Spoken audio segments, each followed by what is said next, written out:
ದೇವೇಗೌಡ್ರೆ, ನೀವು ಹಂಗೋ ಹಿಂಗೋ ಕಳೆದ ಬಾರಿ ಚುನಾವಣೆಯಲ್ಲಿ 2 ಸೀಟು ತೆಗೆದುಕೊಂಡ್ರಿ. ಈ ಬಾರಿ ಅದು ಕೂಡ ಬರಲ್ಲ ಎಂದು ಬಿಜೆಪಿ ಮುಖಂಡ ಕೆಎಸ್ ಈಶ್ವರಪ್ಪ ಜೆಡಿಎಸ್ ವರಿಷ್ಠ ದೇವೇಗೌಡರ ಹೇಳಿಕೆಗೆ ತಿರುಗೇಟು ನೀಡಿದ್ದಾರೆ. ಇಂದು ನಗರದ ಎನ್ಡಿವಿ ಹಾಸ್ಟೆಲ್ ಮೈದಾನದಲ್ಲಿ ಆಯೋಜಿಸಲಾಗಿದ್ದ ಬಿಜೆಪಿ ಶಿವಮೊಗ್ಗ ನಗರದ ಬೂತ್ ಹಾಗೂ ಪೇಜ್ ಪ್ರಮುಖ ಕಾರ್ಯಕರ್ತರ ಸಭೆ ಉದ್ಘಾಟನೆ ಮಾಡಿದ ಬಳಿಕ ಈಶ್ವರಪ್ಪ ತಮ್ಮ ಭಾಷಣದಲ್ಲಿ ಈ ಮಾತನ್ನ ಹೇಳಿದ್ದಾರೆ. ಮೊನ್ನೆ ದೆಹಲಿಯಲ್ಲಿ ಮಾಜಿ ಪ್ರಧಾನಿ ದೇವೇಗೌಡರು ಪತ್ರಿಕಾಗೋಷ್ಠಿ ನಡೆಸಿ ಬಿಜೆಪಿ 2 ಅಂಕಿ ಕೂಡ ಪಡೆಯಲ್ಲ ಎಂದು ಹೇಳಿದ್ದರು. ದೇವೇಗೌಡ ಮತ್ತು ಸಿದ್ದರಾಮಯ್ಯ ಸೇರಿಕೊಂಡು ಬಿಜೆಪಿ ಗೆಲ್ಲದ ಹಾಗೆ ರಾಜ್ಯದಲ್ಲಿ ಬೇಲಿ ಹಾಕುತ್ತಾರಂತೆ. ಇದು ಸಾಧ್ಯವಿಲ್ಲದ ಮಾತು ಎಂದು ಈಶ್ವರಪ್ಪ ತಿರುಗೇಟು ನೀಡಿದ್ದಾರೆ. ಇನ್ನು ನಾನು ಮೊನ್ನೆ ದೆಹಲಿಯಲ್ಲಿದ್ದ ಸಂದರ್ಭದಲ್ಲಿ ಕಾಂಗ್ರೆಸ್ನ ಒಬ್ಬ ಹಾಲಿ ಎಂಪಿ ಟಿಕೆಟ್ ಕೇಳಲು ತಮ್ಮ ನಾಯಕರ ಭೇಟಿಗೆ ಬಂದಿದ್ರು. ಆಗ ಅವರು ತಮ್ಮನ್ನು ಭೇಟಿ ಮಾಡಿದ್ದು, ನನ್ನ ಹೆಂಡತಿ ಕೂಡ ಮೋದಿಗೆ ಮತ ಹಾಕುವ ಬಗ್ಗೆ ಮಾತನಾಡುತ್ತಾಳೆ ಎಂದು ನನ್ನ ಬಳಿ ಹೇಳಿದ್ರು. ಬರುವ ದಿನಗಳಲ್ಲಿ ಈ ಮಾತು ದೇವೇಗೌಡರ ಹೆಂಡತಿ ಚೆನ್ನಮ್ಮನವರೇ ಹೇಳಿದ್ರು, ಆಶ್ಚರ್ಯ ಪಡಬೇಕಾಗಿಲ್ಲ ಎಂದು ಈಶ್ವರಪ್ಪ ಹೇಳಿದ್ದಾರೆ. ಅದೇ ರೀತಿ ರಾಜ್ಯದಲ್ಲಿ ಇತರೆ ಪಕ್ಷಗಳಲ್ಲಿರುವ ನಾಯಕರಿಗೆ ಬಿಜೆಪಿ ಟಿಕೆಟ್ ಸಿಕ್ಕರೆ ಗೆದ್ದೆ ಗೆಲ್ಲುತ್ತೇವೆ ಎಂಬುದು ಎಲ್ಲರಿಗೂ ತಿಳಿದಿದೆ. ಇದಕ್ಕೆ ತದ್ವಿರುದ್ಧವಾಗಿ ರಾಜ್ಯದಲ್ಲಿ ಕಾಂಗ್ರೆಸ್ ಹಾಗೂ ಜೆಡಿಎಸ್ಗೆ ಕ್ಯಾಂಡಿಡೇಟ್ ಇಲ್ಲದಂತಹ ಪರಿಸ್ಥಿತಿ ನಿರ್ಮಾಣವಾಗಿದೆ. ಇಂತಹ ದುಸ್ಥಿತಿ ಕಾಂಗ್ರೆಸ್ ಜೆಡಿಎಸ್ ನವರ ಪರಿಸ್ಥಿತಿ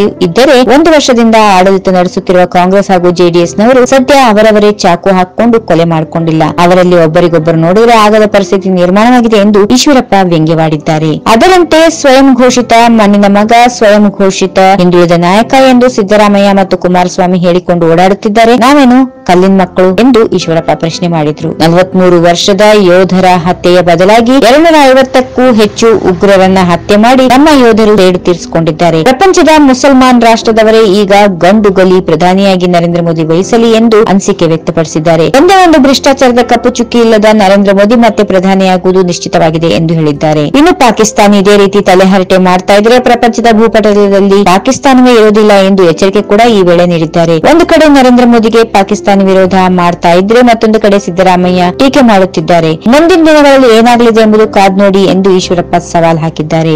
ಈ ವಿಡಿಯೋ ನಿಮಗೆ ಇಷ್ಟವಾದಲ್ಲಿ ಲೈಕ್ ಮಾಡಿ, ಶೇರ್ ಮಾಡಿ, ಸಬ್ಸ್ಕ್ರೈಬ್ ಮಾಡಿ.